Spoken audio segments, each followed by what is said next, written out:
গতকাল বুধবার রাতে সামাজিক যোগাযোগ মাধ্যমে একটি ভিডিও ভাইরাল হয়। এতে দাবি করা হয় জনপ্রিয় অভিনেতা মিশা সওদাগরকে মারধর করেছে একদল উত্তেজিত জনতা।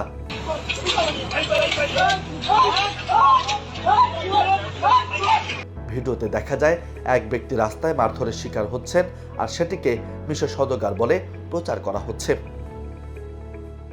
এর পরপরই সামাজিক যোগাযোগ মাধ্যমে ছড়িয়ে পড়ে অভিনেতার হাসপাতালের বিছানায় শুয়ে থাকার একটি ছবি, যা দেখে অনেক ভক্ত মনে করেন মারধরের কারণেই মিশা হাসপাতালে ভর্তি হয়েছেন। তবে বাস্তবতা ভিন্ন। ভিডিওটি ভুয়া। ওই ঘটনার সঙ্গে অভিনেতা মিশা সওদাগরের কোনো সম্পর্কই নেই। এটি একটি ভুল ও বিভ্রান্তিকর প্রচারণা মাত্র। অন্যদিকে হাসপাতালের ছবিটি সত্য হলেও সেটির পেছনে কারণ সম্পূর্ণ ভিন্ন। হাঁটুর পুরনো চোটের কারণে অস্ত্রোপচার করাতে বর্তমানে যুক্তরাষ্ট্রের একটি হাসপাতালে ভর্তি রয়েছেন মিশা সওদাগর।